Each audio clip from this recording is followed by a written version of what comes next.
Here we go, live in 2026. Happy New Year, everybody.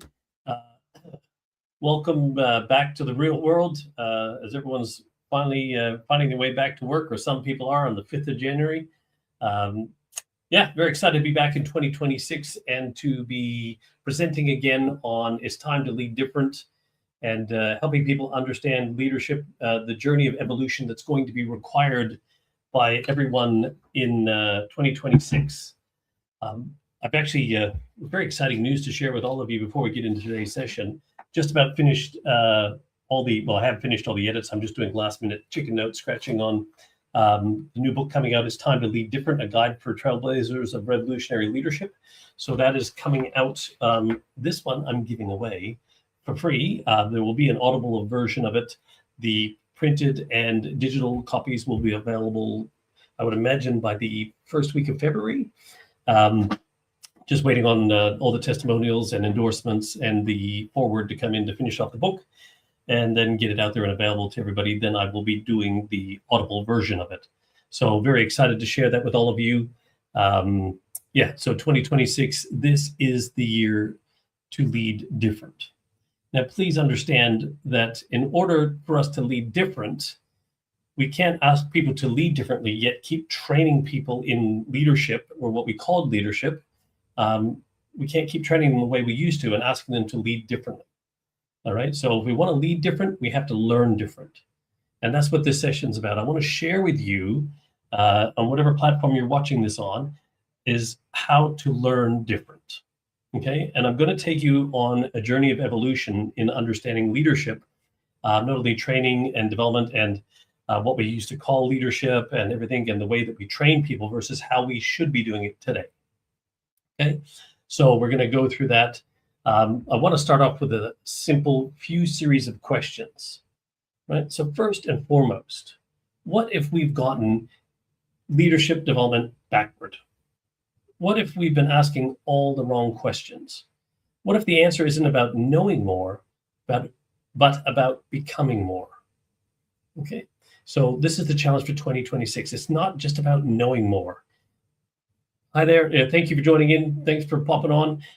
It's not just about knowing more. What it is about becoming more of who you're capable of as a leader. All right, because this is what your people want. They don't want you to come back and say, hey, I know more. They want you to come back and show them that you've become more. Okay, so let's pop up the slides here. So we're going to take you on this journey of evolution and understanding leadership. Where I want to start, hey everyone, thank you for joining in. Appreciate you, Mr. Gorilla and Rylan. Thanks for joining in. So let's talk about this. Here's traditional thinking in leadership today, right? Traditional thinking around leadership training today. Let me be clear on that first. Is that most people are going on these 1-day, 3-day, 5-day leadership courses and programs, okay? But by day 5, participants have likely forgotten most of what happened in day 1's content. There's so much information that needs to be consumed by the participant that information overload leads to poor retention. Your brain can barely process it, let alone retain all that information. And then there's actually limited time to practice or contextualize concepts in the real workplace because you're out of the office for the 5 days. Then when you get back into the workplace, 31 days later, you're likely to retain only about 21% of the actual original content that you consumed. And there's no structured reinforcement after the course. And learning also happens totally in isolation away from real workplace challenges. So it's really important to understand that this is what's happening in leadership training in the world today. Okay, and there's this thing called the forgetting curve. There was this scientist or researcher back in 1850s, Hermann Ebbinghaus. And what he did is he studied how humans remember or retain information. And he created this thing called the forgetting curve. He said within 20 minutes, people typically retain about 58% of the information. Okay? But after 1 hour, only 44% is retained. Then after 1 day, only 33%. Then after 6 days, 25%. Then after 31 days, you're lucky to have retained about 21% of the original information that remains in your memory. So if you imagine we're sending people away for a 1-day, 3-day, 5-day course on leadership, to train them. And just the fact that the way that we do these workshops and or leadership training programs is that there's a limited amount of retention to start with. Forgetting whether the content's good or not, the ability to retain that information is diminished over time very quickly. Okay? So firstly, we have to understand in the way that we've been training leaders today is primarily in most cases like this. Even in the full, hi everyone, thanks for jumping on board. Even in the full, if you do one full day a month for 8 months, that full day of leadership training, it's so hard for your brain to consume all that information, all right? And let alone process it, let alone actually be able to apply it. And here's the other challenge. Thank you. Here's the other challenge. Today's workforce is built for tomorrow's workplace. So not only do we have this traditional thinking about how we train human beings, now we have this next generations coming in and this new workforce. The world of work has changed. Right? Everything has changed, post-pandemic, now with AI, you name it, everything else has changed. And today's workforce is built for tomorrow's workplace, but it's not here yet. So we can't train today's workforce with yesterday's workplace methodologies. So what is modern thinking? If we've looked at traditional thinking, what is modern thinking then? Well, modern thinking suggests that for effective learning, it often requires 3 to 7 repetitions, but please understand that these should be spaced out over a period of time rather than crammed. They need to be active rather than passive, and they need to be in different contexts and formats. So it's been widely said that spaced repetition is the mother of all skill. Okay? Not just repetition, repetition, repetition, spaced repetition. You need to take a piece of information, have time to process it, and think about it, then take that same piece of information again and do it again and do it again. This is why if you're a naughty boy at school like me and you had to write lines one after the other, it lost its impact over a period of time because there was no spaced repetition between writing the lines for the brain to be able to process the information. Okay? So any learning that you're going to do in 2026, please remember that it requires repetition. That repetition must be spaced out. Okay? And that it needs to be active rather than passive. So once it's there, then you need time to act on it. So think about it, do something about it, learn from it, think about it again, do something with it, and then learn again. All right? And then make sure you're doing it in different contexts and formats to be able to embody that. So this is why it's time to lead different. Right? We can't do training the way we did it. There's a new way of thinking about the way that we should train people, but we also have to think about what does leadership actually mean in the world today? Now, a question I ask when I speak around the world and to businesses and on stages all around the world is, what does leadership mean to you? So when we think about that, what does leadership mean? Not what does it look like? What does the word leadership mean to you? And just think about that for a moment. What would leadership look like to you? What does it mean? Okay. And then when we discuss leadership with people, we use this as our definition for leadership. To us, leadership's all about helping other people become the best version of themselves, to do their life's best work while they're in your care and beyond. Okay, so leadership's all about helping other people to become their best, to do their best while in your care and beyond. So when you look at that definition of leadership, where in there does it say that you need a position or title to demonstrate leadership? And hopefully you realize that it doesn't. You do not need a position or title to demonstrate leadership. What we want to be able to do is create all-around leadership, not more top-down leaders in our organization. The other part of this definition here of leadership is what it should tell you at the very end there. It says, while in your care and beyond. When you think about that, hopefully that starts to incite into your mind that it means I actually care about you as a human being first and an employee second, right? So I don't need a position or title to demonstrate leadership. We can have all-around leadership in our organization. We can have an organizational culture where everybody's lifting everybody up. And we can actually look at each other as human beings first and employees second, right? What is the human first response in your organization? And here's the thing about human first organizations. In the world today, with AI as well, when you think about your competitors or anybody else out there doing similar work to you in this world, they can copy your bricks and your mortar. They can copy your tech stack. They can copy your products and services. They can copy your marketing. They can copy every single thing about your business except for one thing. What's the one thing that they can't copy? Well, that is your ability to capture the spirit of your people. Okay, so that is your one true sustainable competitive advantage, is your ability to capture the spirit of your people. So it's really important to understand that it's your culture, obviously, that is your one true sustainable competitive advantage. So if you don't have a human leadership process in your organization that will help capture the spirit of your people, you are not investing in your one true sustainable competitive advantage, even in a world with AI. Because let me assure you of one thing, businesses do not run out of money. Businesses run out of ideas and innovation, and ideas and innovation come from people, not budgets, and not AI. So it's a finding game, not a funding game for your business. So if you're looking to get the best ideas and innovation in your organization, well, that's going to come from your people. And you can't manage ideas and innovation out of people. You can lead people to come up with really great ideas and innovation. It requires human leadership, not management. Because the problem we have with leadership today is most of what we call leadership is just modern management practices. Okay, please understand that we lead people and we manage resources, and people are not a resource. We should have resources for humans, not humans as a resource. We've been trying to manage things that shouldn't be managed. We shouldn't have to manage people, right? We should be able to lead people.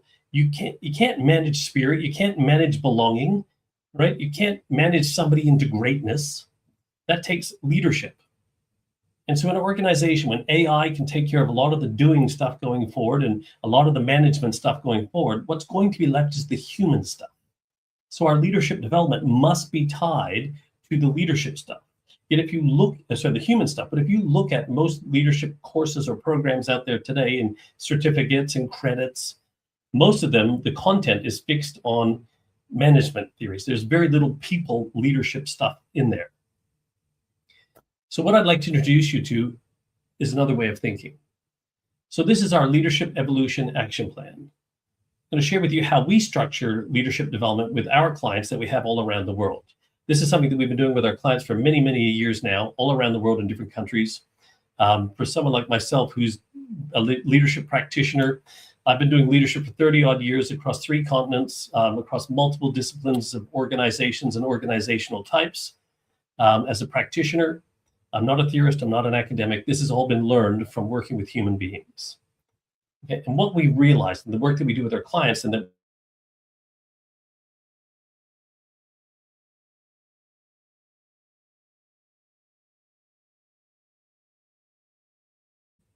just lost a little internet glitch there. The reason why what we do works where traditional training fails is that what we do is on bite-sized learning that sticks, right? It has real-world application. As practitioners, this is the stuff we've used in the real world. It's not just theory, right? That there's peer accountability, because I assure you that checklists do not lead, right? And then we've created our own proprietary formula of content times context, which will equal the concept. And I'll share with that in a moment. And then we look at monthly coaching in the flow of work, not away from it. We also make sure that there's full access to our Circle Leadership Toolbox and all the other tools and resources that the leader could need or want to help them become the best version of themselves to do their own life's best work while in our care and beyond. And it takes just about 4 hours per month of focused commitment. Because one of our core philosophies around leadership development going forward in human-based organizations is this: less is more often. I'd rather you focus on less and achieve more with that and do that more often than take as big gouging chunks of leadership content that aren't going to actually achieve what you want them to do, and you're not going to be able to apply it all at once anyway, and come back knowing more but not doing more or becoming anything more than what you were before you left, other than just having more knowledge. So less is more often. And then it works within our formula of content times context equals concept. Okay, so you'll learn a piece of content, you put it into your context. So we take our content and put it into your context, and then you develop actions to embed it. So then you create ownership of the concept. And we're going to go deeper into this in a moment. Let's talk about the less is more concept to start with. First and foremost, please understand this: that the 80-20 principle, the 20-80 principle, that Pareto, the Italian economist, found that 20% of Italy's population owned 80% of the wealth of the country. He took that and he started studying other parts. And he found it as a rule of thumb that 20% of the things you do will produce 80% of the results. So the same rule applies into leadership development. If we're sending people away to these 1, 3-day, 5-day courses, what we choose to do is we find the 20% that will give you the 80%. And then what we do is we just focus in on that 20% so you can get at least 80% of the results. So that's the less piece. We're going to focus on less, and the 80% is you're going to achieve more. Because here's the thing, if you go for even a 1-day thing, if 20% of it is really the most important stuff, right, of an 8-hour day, so you're there for like an hour and a half of the day is the most important stuff, and the remaining 6.5 hours, whatever it is of the day, right, 7.5-hour day, whatever, let's just go 2 hours, and the remaining 6 hours of your day that you're at this training course is only going to produce 20% of the things that are really going to have an impact for you. Wouldn't it make sense to take that other 6 hours and put it back into the original 20 and exponentially get even greater results from the 20% that produced the 80%? That's what we believe, which is why our process is designed on the 20% that will give you the 80, then freeing up your time, the remaining 6 hours, to spend it investing it in embedding the 20% that gives you the 80, instead of just getting a whole bunch more content that's only going to help you another 20%. Just didn't make sense to us. The math was backwards. So then here's how the process looks when it's in play. We teach some content to you as an individual. You do some individual learning of some content over 2 weeks. Then you go to a group session where you're educated on and contextualize that into what does that mean for you in your workplace. And then you leave that session with an action plan that you have developed to embed that concept back immediately for the remaining 2 weeks of that month. So every month you'll spend a couple of weeks learning some content that you'll do repetitively. You'll have a group session where you're contextualizing it. What does that mean to me in my organization? You're working with peers in other organizations. You're learning from each other and getting that. And then you're developing your action plan to put in play for the next 2 weeks to embed that concept. And then guess what? You take another piece. So what does that look like on a bigger scale? So as an individual, you'll learn some content. It's on a video structure. There's an explanation of the information. There's tools and resources and templates to use. And, once again, 3 to 7 times, say 4 times, twice a week over each 2 weeks. If you can do 3, it's even better.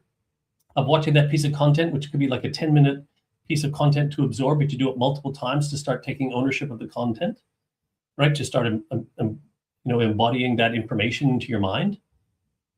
Then you come along to the group coaching session where you then are with peers into groups and you're breaking out and you're sharing what does that look like for you? How would you use it? How do they use it? So you can learn from each other, to contextualize that immediately, and then develop your action plan to walk straight out of that group session online to go right back to your workspace, wherever it is you're working from with your team, and start embedding that concept immediately because you've developed an action plan. Then next month you take another piece. If you look at the diagram on the right, and then you do the same thing, and then you take another piece and you keep doing that. And then over a period of time, you create a transformation from who I am to who I can become. And this is how you start to transform into the leader that you're capable of becoming. You're steadily and progressively increasing your capability, thus your capacity for greatness will expand. So what does the Leadership Evolution Action Plan cover? So it's really important to go let's talk about that structure. Let's talk about content, right? Firstly, when you think about the concept of leadership, when we talk about building leadership depth and strength in organizations, please understand we're not talking about more layers of leaders. We're talking about going deeper into the concept of leadership itself. And there's 3 layers of leadership as a concept. First layer is leadership of self. It is well known been said well that you can't lead anybody else until you learn how to lead yourself.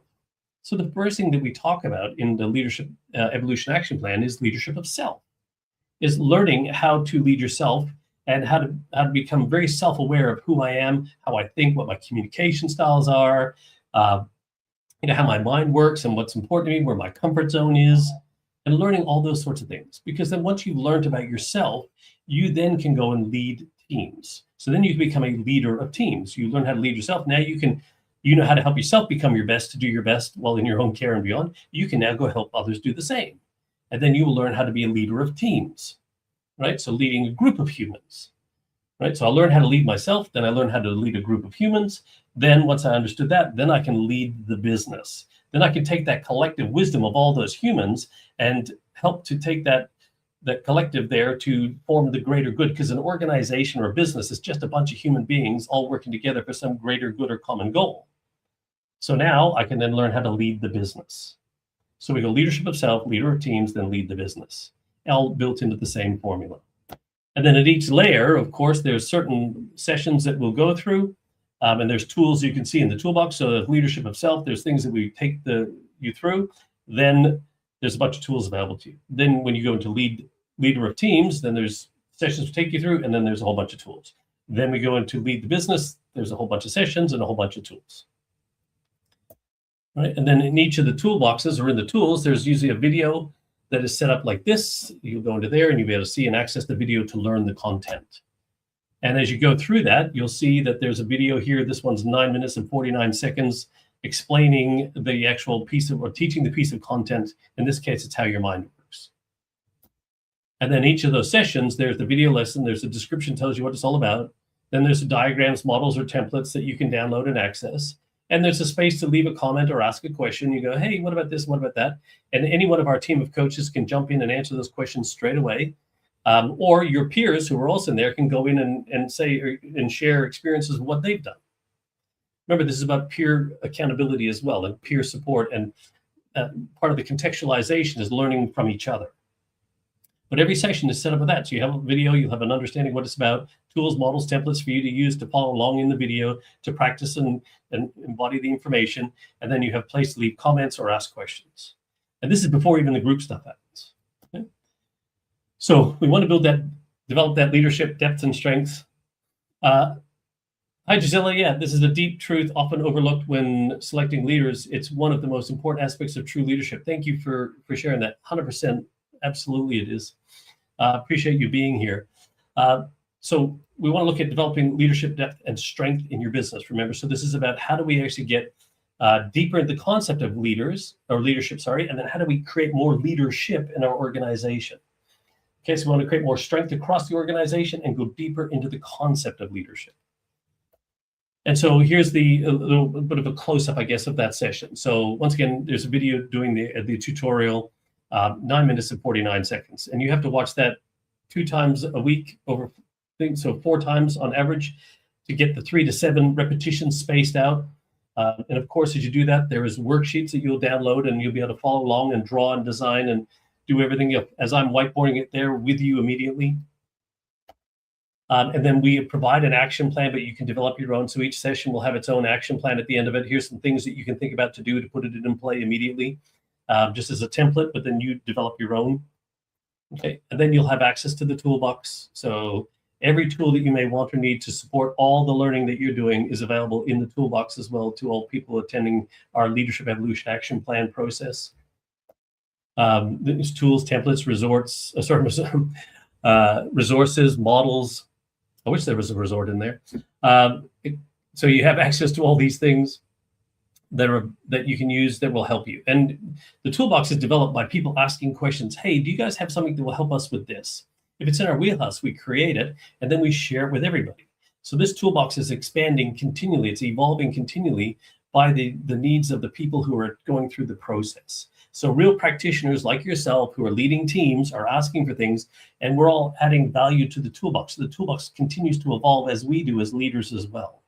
So it's a very symbiotic relationship between the toolbox and the process that people go through. And some of the concepts that we work through with people are these. So first, understand, as we've already alluded to, it's about how do we help create a culture where people are looked at as humans first, employees second. How do we start looking at having resources for our humans and not treating our humans as a resource? How do we make sure everyone in our organization has a personal connection to the public sense of purpose? How do we look at what people punch out rather than when they punch in and out of our organization? We're so busy about absenteeism or presenteeism when we should be thinking about, or in busyness, when we should be thinking about productivity. Okay, we should be learning, how do we learn how to delegate outcomes to people and not tasks to people? How do we get people involved in the work, actually involved in decisions about the work? How do we move away from this performance management mindset and develop a performance leadership mindset in our organization? Instead of attacking behaviors, how do we help address the gap in thinking and close that gap to help our people become their best and do their best while in our care and beyond? then how do we also create a culture and brand relationship so everybody can fall in love with why we do what we do in our organizations? So this is what the Leadership Evolution Action Plan is about. So my question is, are you ready to start? Are you ready to start to learn different? If you agree that it's time to lead different, then please, I hope you understand that we must learn different. We can't take a new way of thinking and shove it into our old way of doing and expect it to work. We can't keep training leaders the way we trained them in the past. We can't use the same content. We can't use the same process, all right, to help to prepare for what the future needs from our organizations, what the future generations need, what the market needs, the way that our organizations will be structured going forward into the future. If you want to maintain that competitive advantage, the one true competitive advantage that you actually have, which is your ability to capture the spirit of your people, you need human-centric leadership, not modern management practices. Therefore, we must change the content. We must change the process. If we want to lead different, we need to learn different, not only by process, but also by content. Because we have to set our organizations up to succeed and thrive, not just survive into the future. So this is what the Leadership Evolution Action Plan is designed to do for you and your organization. If you're interested to learn more about the LEAP and how it may benefit you or your organization, please just put a hashtag LEAP in the comments wherever you are. I'll reach out to you and we can have a session, have a quick chat. We do have a cohort that will be kicking off at the end of January, beginning of February. We already got people signing up for that. There's still room for a few more people to join. If you'd like to participate in our Leadership Evolution Action Plan, you're welcome to do so. We just need you to reach out with a hashtag LEAP and we'll have a chat with you about what that might look like for you and your organization. Other than that, thank you so much for joining in this week. I'll be running these every week going forward as we keep trying to get the message out there that we can't keep training people the way that we have in the past. And look out for It's Time to Lead Different. So let me just stop sharing, that might be easier. It's Time to Lead Different, which will be coming out shortly. That will be available to you digital. I'm giving it away for free. Part of the whole work that we're doing in this world is I really want people to understand that part of we just can't keep leading the way that we have, and to offer a new idea, and with hope that we can evolve the world of work and actually create workplaces and work that positively impacts people on the planet, right? Because work should be something that we find joy in. Work should be something that gives our lives a sense of meaning. It should be more than just a paycheck, right? So want to make sure that we can give people all the information necessary to start to build organizations that aren't just the best in the world, but the best for the world. And that organizations where people will want to line up to be a part of, where they feel like they belong, where we can be human again back in the workplace. So if you're with me, please become one of the trailblazers of revolutionary leadership that we're looking for in the world today. Reach out with a hashtag LEAP and we'll talk to you about how you can start to learn how to evolve yourself and or your team of leaders in your organization to create those types of organizations together. Of that, see you guys all next week. Thanks for everyone for joining in and for all your comments.